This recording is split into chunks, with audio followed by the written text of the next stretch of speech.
de manera ordenada, podemos contestarlas una vez finalizada la ponencia. También pedimos que no activen los micrófonos, sino que lo escriban tanto dudas como preguntas para Marcel desde el chat. Y como les acaba de aparecer un cartel, esta reunión está siendo grabada para posterior difusión. Muy bien, Marcel, cuando quieras comenzar. Muy bien, muchas gracias. Muchas gracias por la invitación para compartir algunas ideas sobre este tema que, bueno, el país hoy está debatiendo por la importancia que presenta. Entonces, ¿se ve bien la presentación? Sí. Perfecto, Bien. sí. Entonces, un poco antes de comenzar, como contexto, contarles un poco el origen de este proyecto.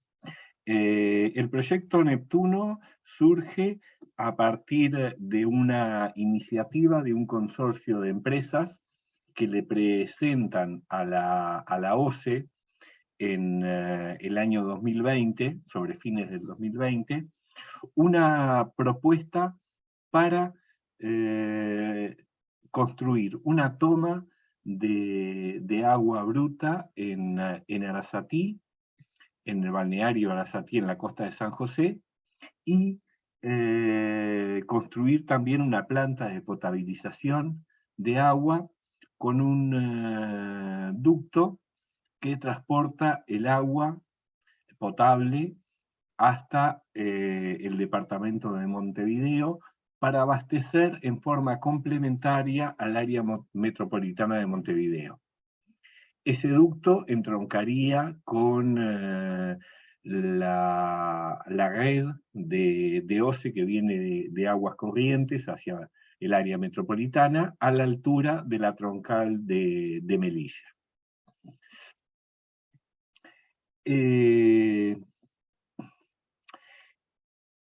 Esta iniciativa se enmarca en el marco jurídico establecido por la ley 1555 para iniciativas de empresas privadas para resolver temas de interés estatal. Con lo cual, esto generó una serie de debates porque algunas organizaciones sociales y algunos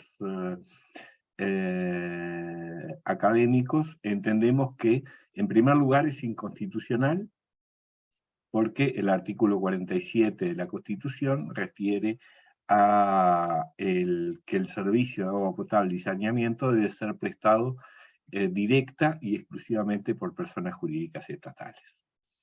En segundo lugar, no cumple con o no cumplió con las instancias de participación en todas las instancias de planificación, gestión y control de los recursos hídricos.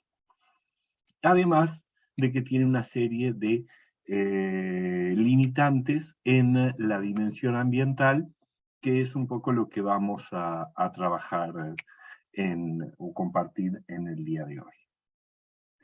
Entonces, en primer lugar, esta propuesta o esta iniciativa privada se construye sobre lo que nosotros llamamos un mito, leyenda o relato.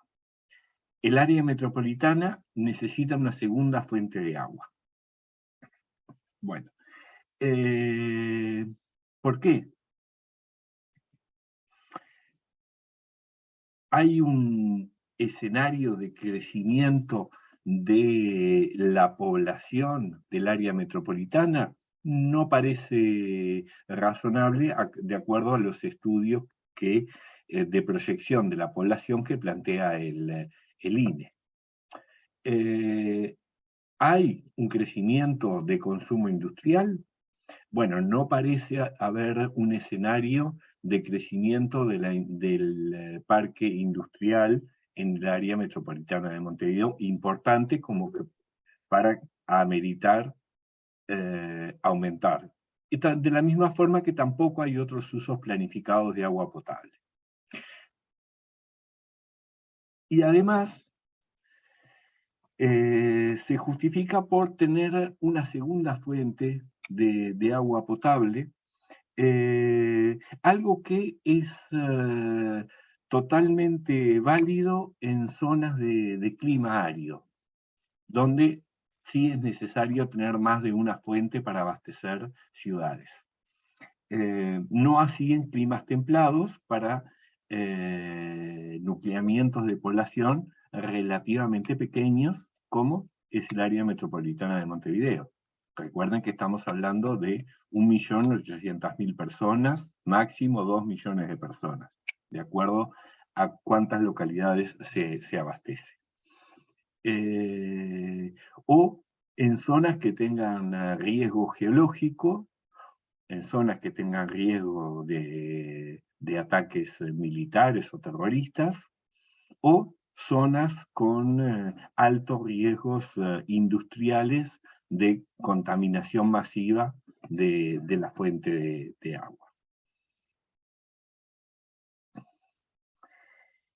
Segundo mito o leyenda o relato que sustenta esta propuesta es que el río Santa Lucía va a colapsar.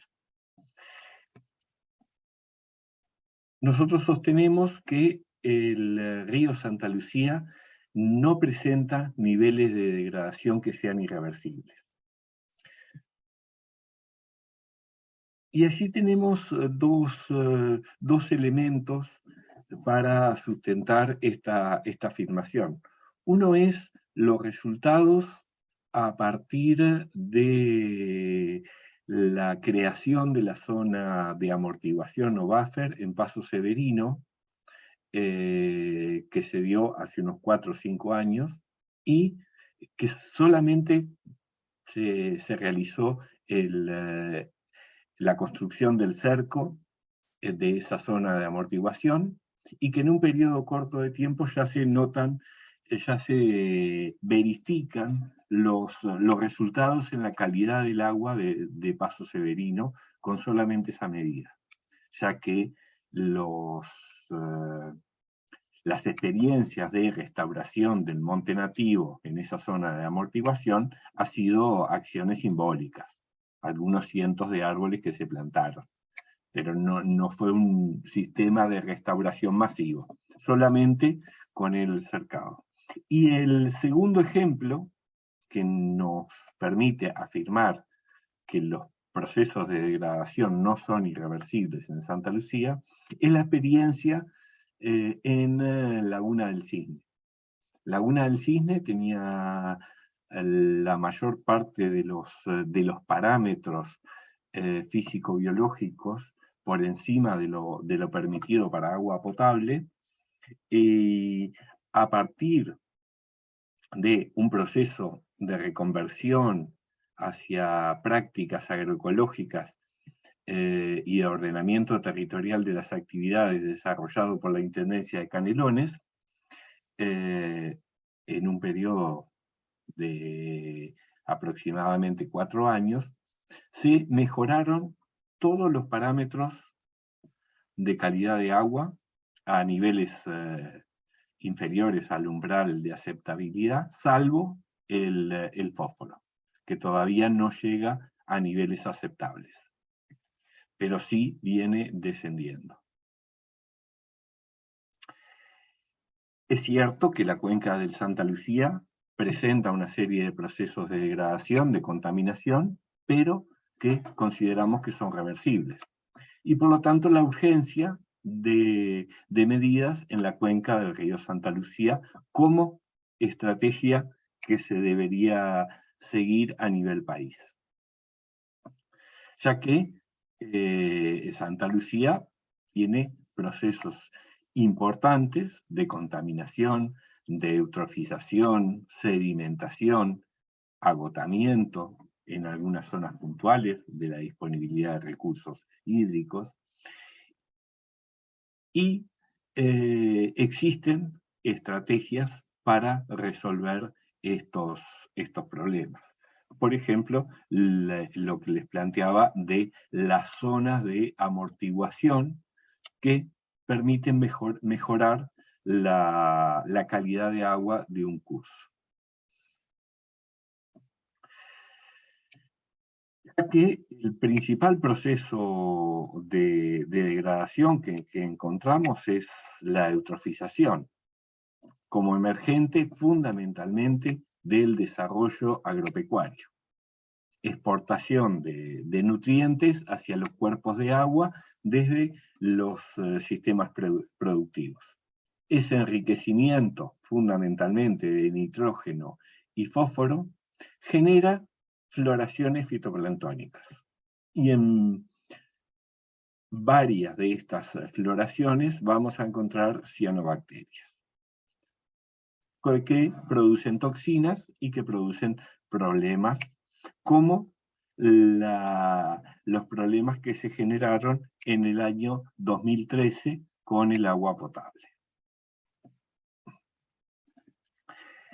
En un proyecto de investigación que hemos estado desarrollando con algunos compañeros de Facultad de Ciencia, lo que hemos encontrado es que el proceso de eutrofización en la cuenca del Santa Lucía se vincula fundamentalmente con unos 500 embalses mayores a 1/4 de hectárea, distribuidos en toda la cuenca de uso productivos. Y que además hay una tendencia creciente a construir represas de uso productivo. Esas represas, en general, sin control, generan acumulación de nutrientes y acumulación de floraciones algales, que cuando comienza a llover y se desbordan estas represas, estas pequeñas represas, exportan también esas floraciones y que luego terminan en la toma de aguas corrientes de Santa Lucía. Y ese es uno de los principales problemas que hoy tenemos que resolver en Santa Lucía. Ya que en marzo del 2013 hubo un evento grave de problemas de olor y de sabor con el agua potable, producto de estos procesos. Evento que no fue único del Santa Lucía, sino que también se generó en el río Uruguay, en el río Negro y en el río de la Plata. En ese momento, en el año 2013, se aprobaron 11 medidas para la recuperación de Santa Lucía, que fueron muy tímidas, pero que iban en el sentido que nosotros entendemos correcto para mejorar la calidad. Instaurar una zona de amortiguación en la cuenca, una zona que es declarada sin laboreo de la tierra y sin uso de agrotóxicos, que tiene como objetivo la conservación y restitución del monte ribereño como forma de restablecer la condición hidromorfológica del río. Y la medida 10, declarar reserva de agua potable la cuenca hidrográfica del arroyo Casupá. El arroyo Casupá en la divisoria entre el departamento de Florida y La Valleja, en las nacientes de la cuenca del Santa Lucía, que se caracteriza por ser una de las zonas de mayor naturalidad, entre comillas, del territorio de la cuenca del río Santa Lucía.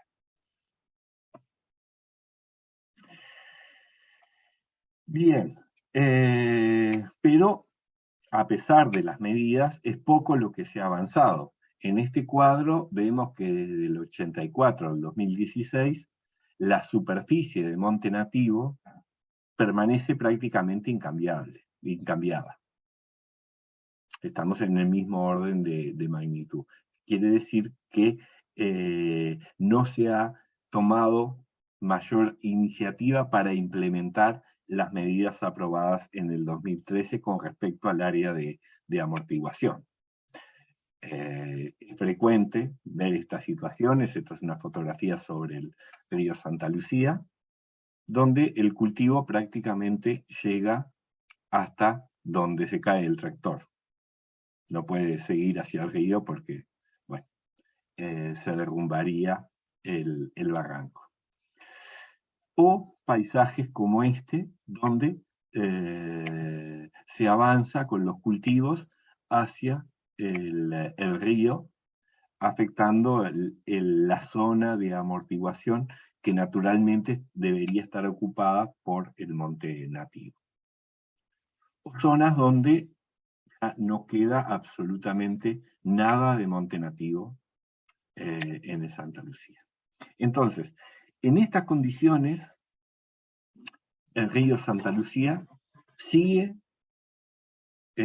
aportando agua en aguas corrientes de excelente calidad para potabilizar.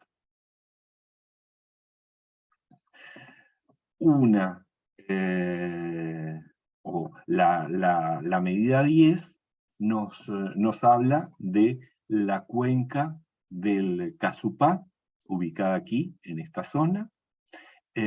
Aquí tenemos un esquema de la cuenca, donde tenemos una cuenca con el 72% de su superficie ocupado por campo natural, 12% con forestación, 13% con agricultura y 2% de monte nativo. Una de las estrategias es construir una represa en Casupá para que sirva de respaldo, tal cual Paso Severino, a la toma de aguas corrientes.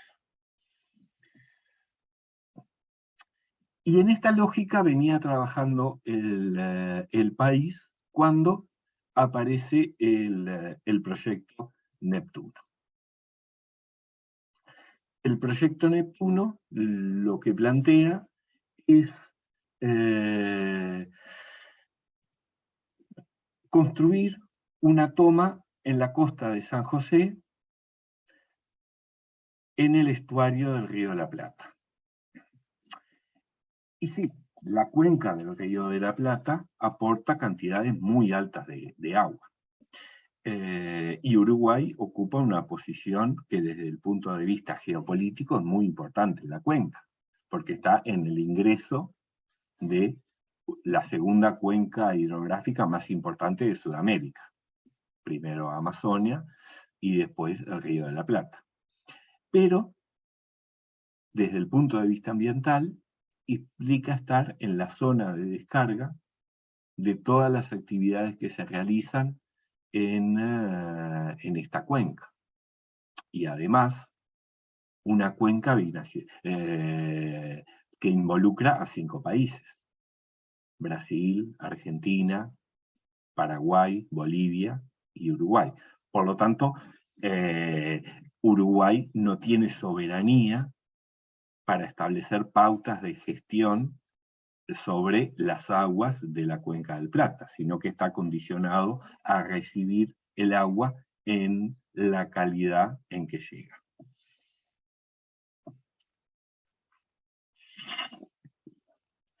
Uno de los grandes problemas por la ubicación que se propone para la toma de agua en Arasatí es el tema de la salinidad, del ingreso de la cuña de agua salobre que ingresa desde el océano. El estuario del Río de la Plata es un sistema muy complejo que depende de las precipitaciones en la cuenca del río Uruguay, del río Paraná, del río Paraguay, del conjunto del Río de la Plata, de los vientos y del comportamiento en el frente marítimo del estuario. Entonces, tenemos muy pocos relevamientos sobre el comportamiento de la salinidad en series históricas, pero se construyen modelos de simulación, de predicción, de tendencias, intentando utilizarlos para la planificación. En el estudio de prefactibilidad del proyecto Neptuno, se plantea que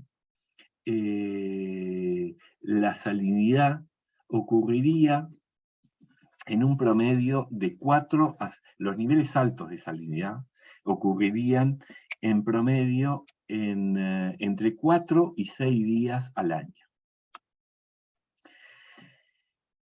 Y eso es lo que plantean los modelos de predicción a partir de la información disponible.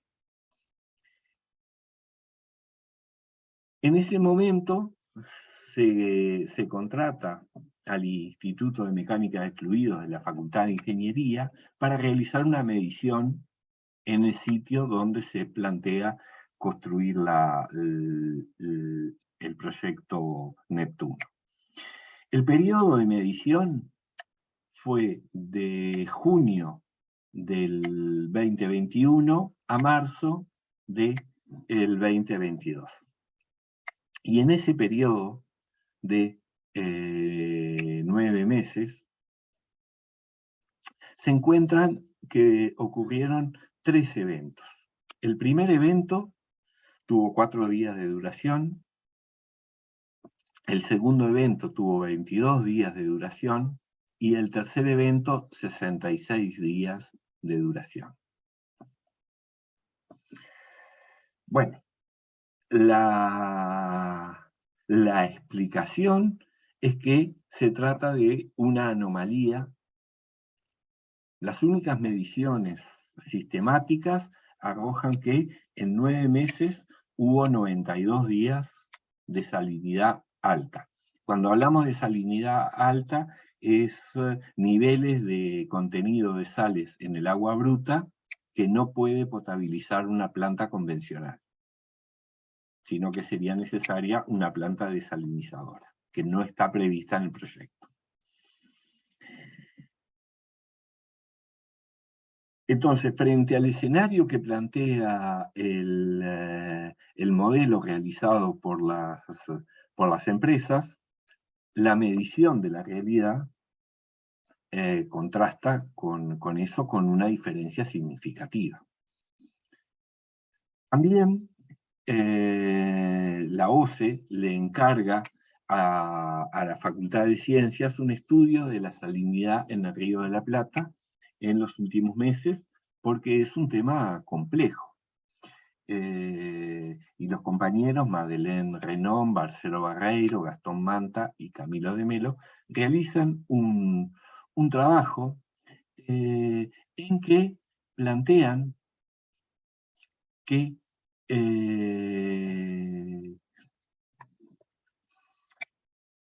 bueno,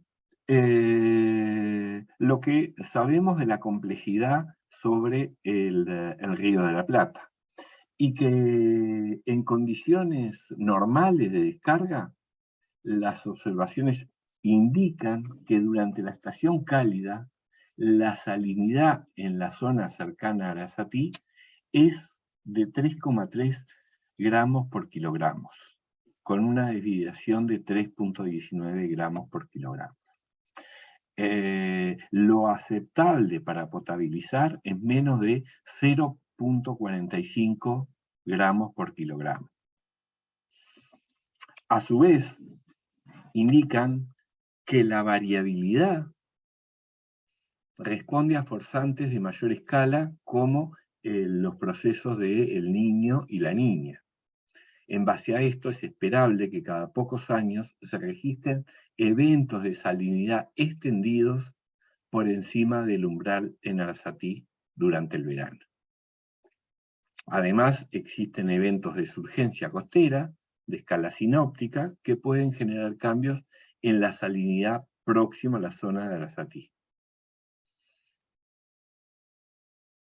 O sea, las aguas salinas del fondo, recuerden que las aguas salinas son más pesadas que el agua dulce, puede surgir en verano cuando disminuye los aportes de los ríos principales de la cuenca del Plata.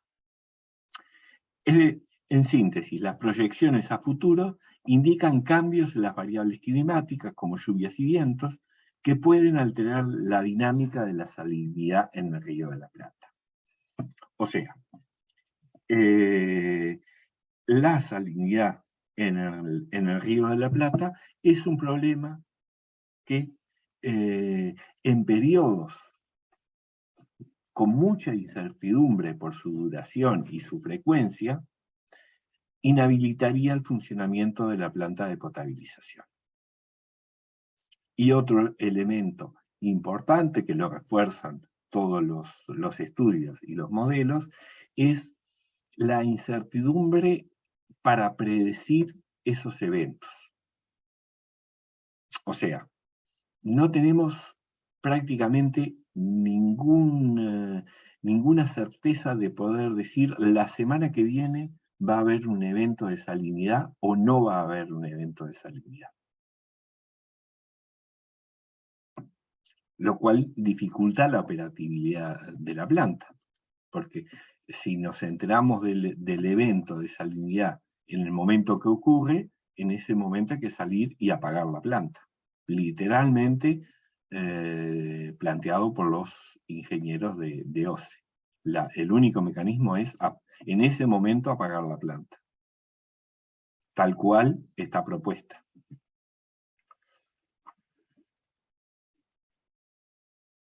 El segundo elemento que se plantea con mucha incertidumbre es que la ciudad de Buenos Aires está construyendo, y a punto de finalizar, un emisario subacuático de los desechos líquidos de la ciudad de Buenos Aires hacia el Río de la Plata.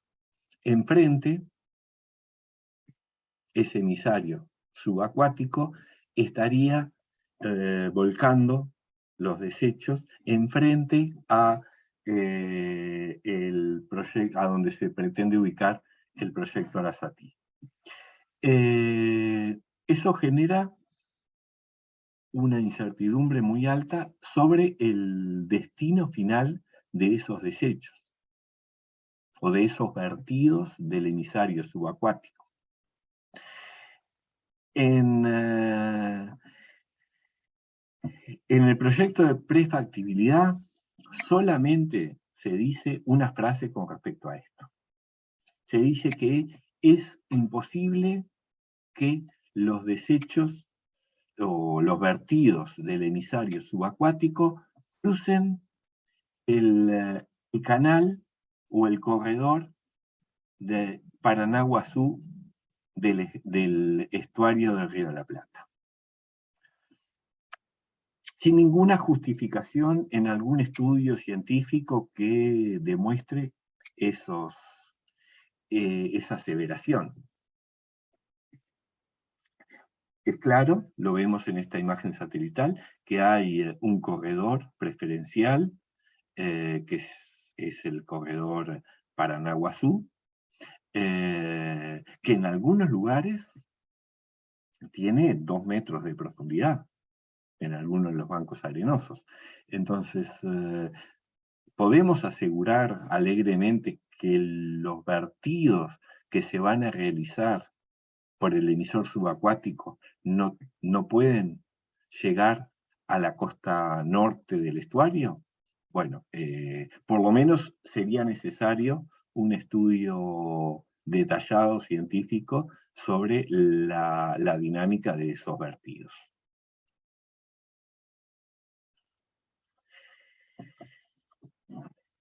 Y El tercer elemento se vincula con los procesos de eutrofización que tiene el Río de la Plata. Proceso de eutrofización que es favorecido por la expansión de la agricultura. No se olviden que la cuenca del Río de la Plata, la principal, es el área que produce la mayor cantidad de soja del mundo, el principal productor. También hay contaminación de fuentes puntuales por urbanización e industrialización y, como decíamos, una fuerte variabilidad climática. Todo eso hace que el estuario del Río de la Plata reciba grandes cantidades de nitrógeno y fósforos.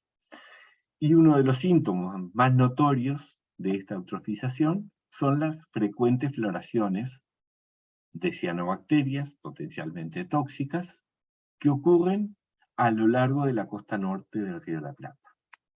Entonces, para evaluar la ocurrencia de floraciones fitoplanctónicas, existen básicamente dos estrategias. Una es la toma de muestras de agua y análisis en laboratorio, y la otra es que se viene desarrollando a nivel mundial, la utilización de técnicas de teledetección a partir de imágenes satelitales. Nosotros, juntamente con Bernardo Zabaleta, Luisa Obriot, Signe Jackson, venimos trabajando desde hace 3 o 4 años en la adecuación de la utilización de las imágenes Sentinel, un satélite europeo, que permite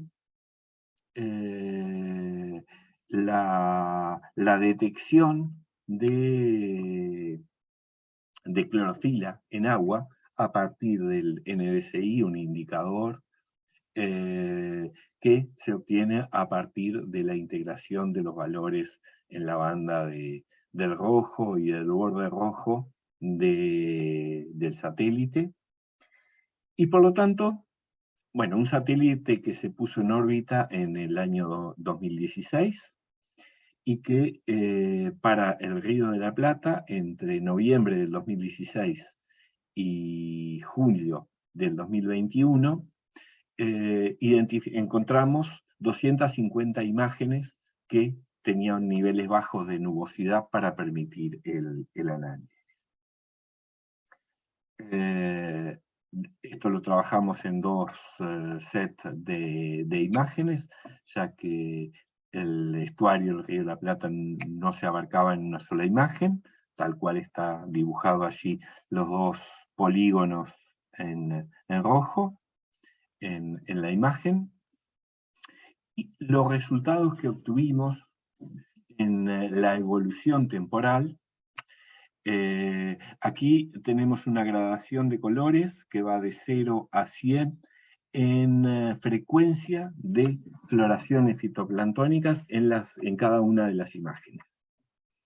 En 2016, como ven, encontramos floraciones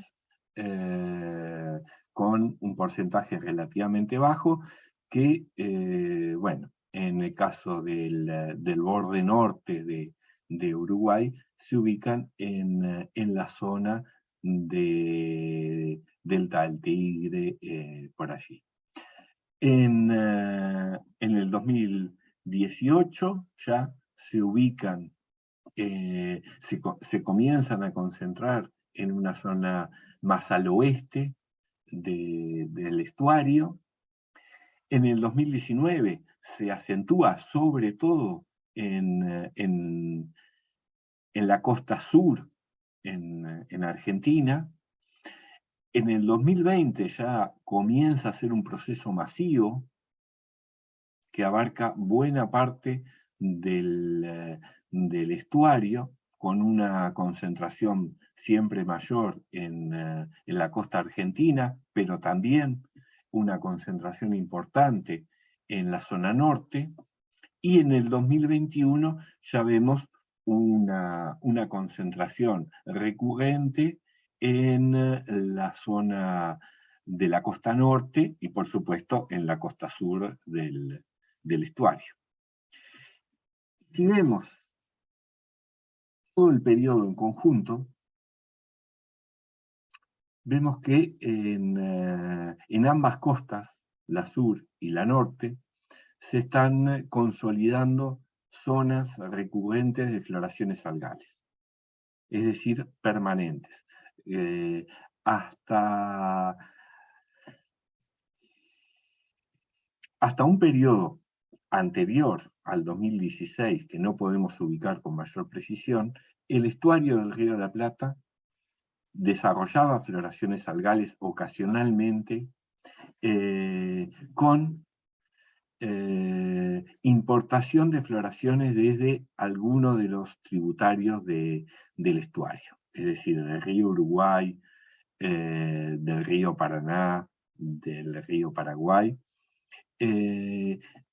A partir de este momento y con estos datos que estamos encontrando, lo que vemos es que las floraciones de fitoplancton en el estuario del Río de la Plata parecen ser autóctonas y permanentes, por lo menos en las zonas costeras, de esa concentración, y que, bueno, en el lado de la frontera norte, de la costa norte del estuario, coincide, como vemos en la imagen de abajo, con la ubicación de Arasati. Por lo tanto, nos genera también un nivel de incertidumbre. Y aunque a ustedes les parezca increíble, en el informe de prefactibilidad, las empresas, cuando analizan el tema de las floraciones algales en el Río de la Plata, tomaron 2 muestras. Una les dio positiva y otra les dio negativa.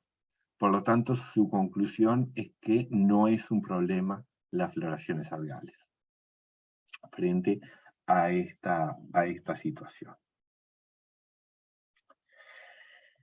En un contexto en que la cuenca del Río de la Plata, como les decía, es la principal productora de soja del mundo, y por lo tanto una producción muy importante de cereales.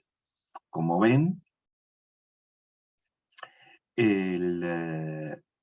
la región exporta el 55% del total en el año 2019, produciendo de un total de que se produce en el mundo de 170 millones de toneladas, la cuenca produce casi 94 millones de toneladas, de las cuales Uruguay solamente aporta 2,1 millones de toneladas. Por lo tanto, la capacidad de incidencia sobre la gestión de lo que se aporta de nutrientes en el territorio de la cuenca del Río de la Plata es muy limitada para Uruguay. Lo vimos en el contenido de fósforo total en el tramo inferior del río Uruguay, que aumentó entre el 2015 y el 2018 un 52,6. Y como ven, esto es significativo y consistente con el aumento de la producción cerealera en la región. Entonces, como síntesis de estos elementos, nos surgen una serie de incertidumbres con respecto al proyecto Neptuno. En primer lugar, la posibilidad de gestión que tiene Uruguay sobre la calidad del agua del Río de la Plata. Nosotros vemos que tenemos muy poca capacidad como país pequeño frente a la inmensidad de la cuenca de presionar para mejorar la calidad del estuario del Río de la Plata. Vamos a tener costos energéticos adicionales de bombeo de una planta que se ubica a 80 kilómetros de la zona de consumo.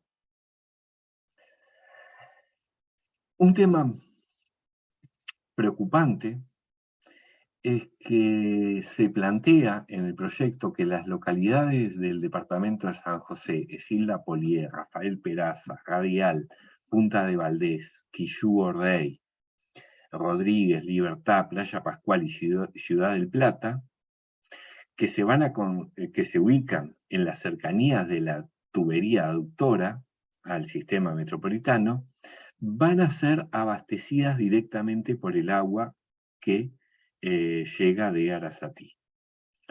Y nosotros nos preguntamos qué va a pasar si se monta todo el sistema cuando la planta no pueda funcionar por eventos de salinidad alta.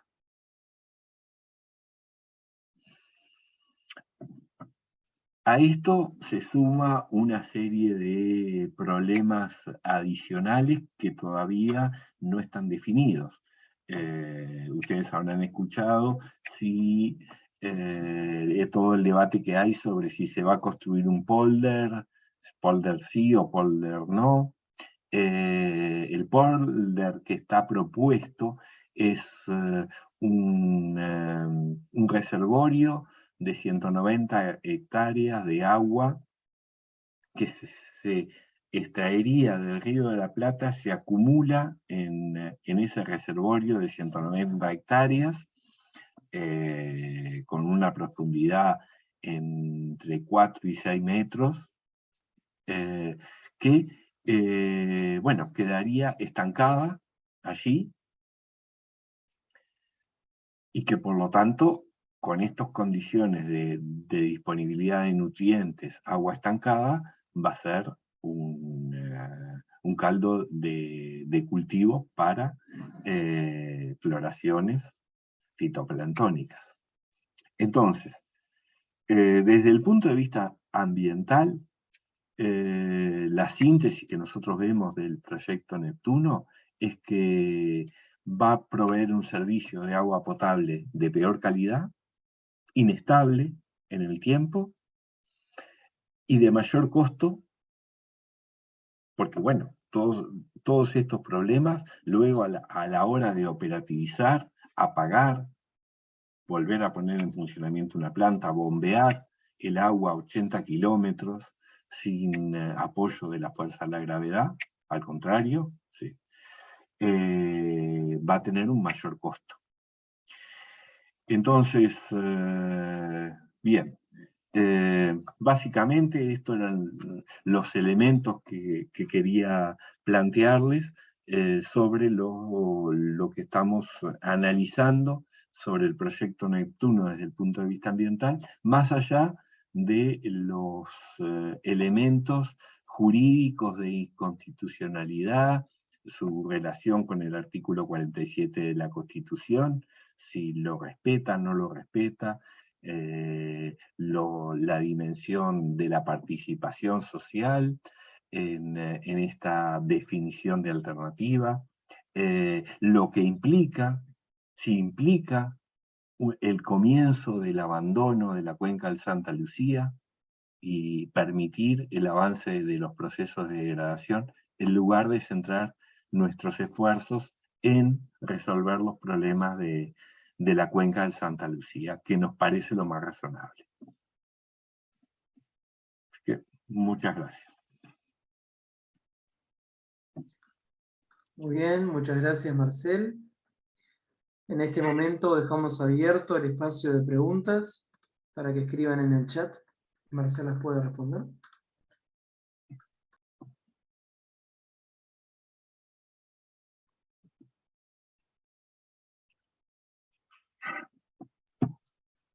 Marcel, me llegó la pregunta, ¿en qué está el proyecto y qué posibilidad hay de que salga? O que se ponga en práctica. Bien, el proyecto en este momento está a estudio del directorio de la OCE, los pasos serían los siguientes. Una vez que el directorio de OCE lo termina de estudiar, hay dos posibilidades: lo aprueba o no lo aprueba. Si no lo aprueba, termina allí. Si lo aprueba, lo presenta al Ministerio de Ambiente y se inicia el proceso de evaluación de impacto ambiental del proyecto. En la modalidad que se está presentando al día de hoy, implica que lo construye el consorcio de 4 empresas privadas. Esas empresas se ocupan del mantenimiento y durante 28 años la OCE opera la planta y le paga al consorcio por los servicios y por el canon de amortización de la obra, $40 millones por año. Eso, para que tengan un orden de magnitud de lo que implica, la inversión de esta obra está estimada en unos $280 millones. El pago de $40 millones por año durante 30 años o 28 años da algo así como $1.200 millones. O sea, la inversión la recuperan con una tasa del 400%. Y la capacidad de inversión que tiene OCE anualmente, o lo que viene invirtiendo OCE históricamente, es alrededor de $70 millones por año. Con lo cual, si va a pagar 40, le quedaría muy poco margen para realizar el resto de las inversiones en saneamiento, en mejoramiento de cañerías, en todo el servicio en el resto del país, solamente $30 millones. Suponiendo que no se decida luego, una vez que se construyó esto, construir además una planta desalinizadora para resolver el problema. O sea, nosotros interpretamos que desde el punto de vista del contexto en que está, OCE se estaría comprando un gran problema. Pero ese es el contexto de situación.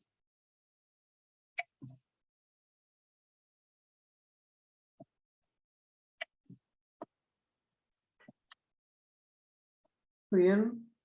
Rodolfo, justamente en esta línea, preguntaba, ¿qué costo comparativo económico y ambiental tiene el proyecto inicial del arroyo Casupá? La propuesta que estaba elaborada y finalizada al 2019 de construcción de la represa del arroyo Casupá estaba en el orden de los $90 millones. Con la construcción de la represa, la expropiación de las tierras y el plan de gestión de la cuenca. Y eso tenía una financiación prevista de la CAF.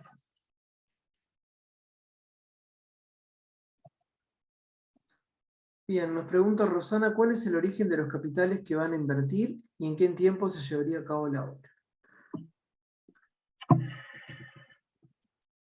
Bien, la obra está prevista, según los estudios de prefactibilidad, que duraría 2 años desde el comienzo. O sea, una vez que se comienza la obra, su construcción duraría 2 años.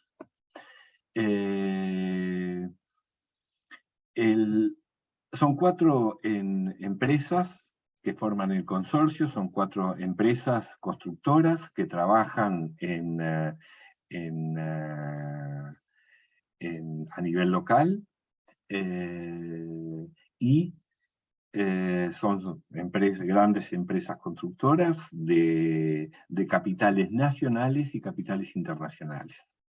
Y lo curioso, o lo que llama la atención, es que una de esas empresas tiene como accionario importante a la empresa francesa Suez, que es la empresa que operaba en el departamento de Maldonado cuando se aprueba la reforma constitucional en el 2004 y que luego, a partir de la reforma, tiene que retirarse del país. Y que ahora, a partir de esta iniciativa, está intentando volver a ingresar en la gestión del agua de Uruguay.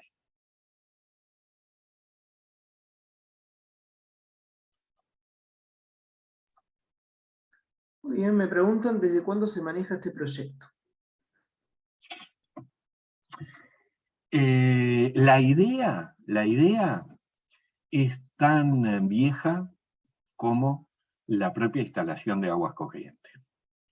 Cuando se discutió en 1870 la posibilidad de abastecer de agua potable, de agua, a la ciudad de Montevideo, se discutieron varias alternativas. El Pando, el Santa Lucía, el Río Negro, el Río de la Plata. Finalmente se optó, con mucho acierto, por el Río Santa Lucía. Pero luego se abandonó esa idea, que se retoma en la década del 70,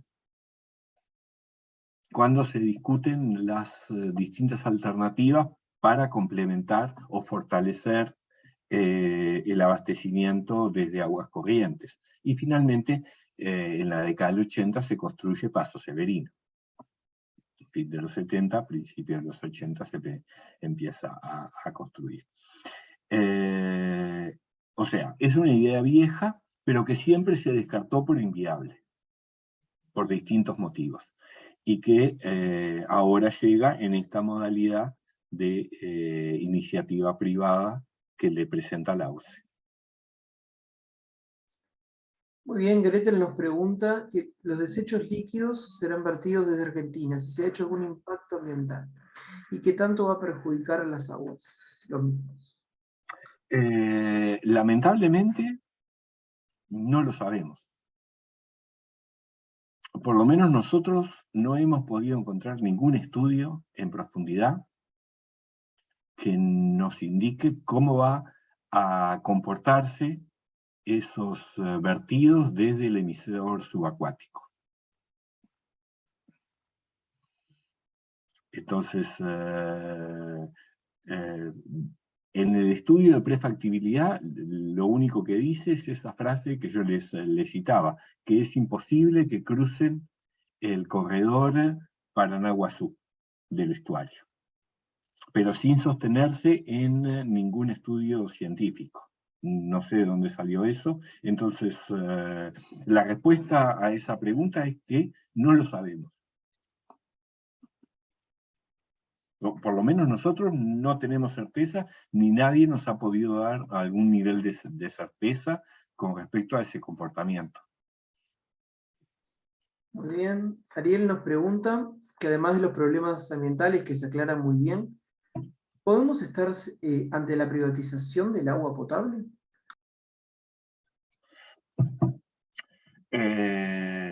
Sí, yo estoy convencido que es un intento de avance hacia la privatización por otro mecanismo,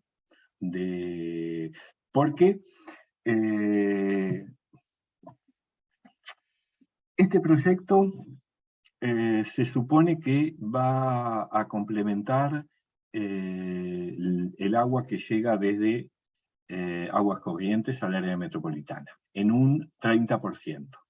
O sea, lo que está planteado es 30% desde Arasatí, 70% desde aguas corrientes. Bien. Imagínense que esto funcionara, que esto se implementara y que dentro de 10 años la empresa diga, bueno, La tarifa ahora es el doble, porque aumentaron los costos de mantenimiento. El área metropolitana es un cliente cautivo,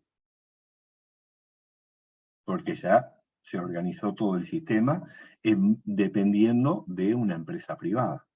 Entonces, el otro elemento es que nos causa mucha gracia a varios de nosotros sobre las interpretaciones que se hacen jurídicas de la reforma constitucional del año 2004.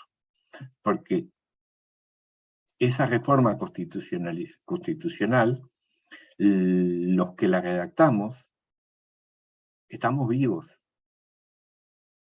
y sabemos el alcance que le quisimos dar y el alcance que le comunicamos a la población, que luego lo votó lo apoyó casi un 65% del electorado.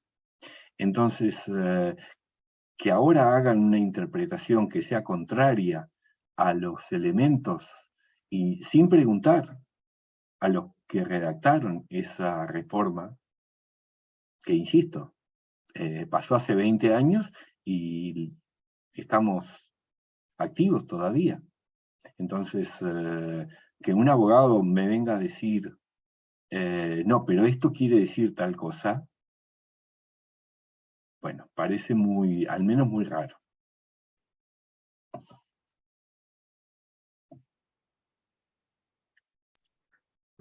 Muy bien, y tenemos una última consulta que dice que no podemos exigir algún tipo de estudio de impacto ambiental de ese vertido en Argentina, o no hay algún acuerdo entre los países que conforman la Cuenca del Plata. Bueno, por supuesto que si hay evidencias de que esto está, de que el emisor subacuático genera algún problema ambiental, Uruguay va a tener el mecanismo de exigencia en la comisión administradora del Río de la Plata. Creo que se llama así. Pero bueno, sabemos lo conflictiva que es esa comisión y lo inoperante que resulta esa comisión, en un sentido y en el otro. Cuando estamos de acuerdo, funciona bárbaro. Y cuando hay que dragar, cuando hay que discutir los límites contestados, la propiedad de las islas, la gestión de algunas islas, etcétera, sabemos que es un problema. Entonces, si una vez que está funcionando el emisor subacuático se detecta un problema, bueno, no va a ser un tema fácil de resolver. Lo sabemos por experiencia. Exigir a priori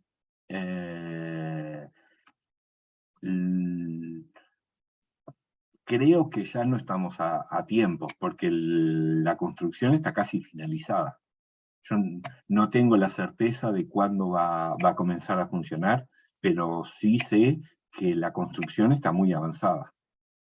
Será en los primeros meses del año que viene que comenzará a funcionar. Entonces, ya no tenemos tiempo de exigir a priori un estudio de impacto ambiental. Sí lo tendremos a posteriori, pero bueno, con los pocos resultados que son esperables obtener de eso. Como siempre, con la gestión del Río de la Plata. Muy bien, le agradecemos mucho todas las consultas que han tenido. Sin duda hemos podido sacar mucho provecho del intercambio con Marcel. Muchas gracias, Marcel, por responder las preguntas de todos los participantes. Ahora, para finalizar, vamos a dejar al presidente Alejandro Pérez.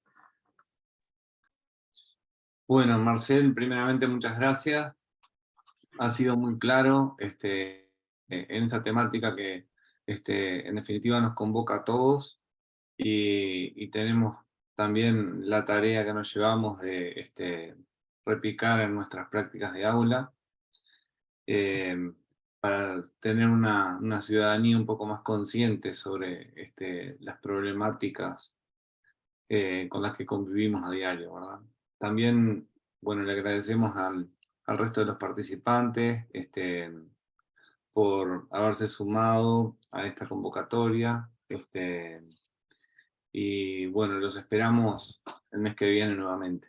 Muchas gracias a todos y que tengan buenas noches y buen fin de semana. Muchas gracias por la invitación. Buen fin de semana. Muchas gracias, buenas noches.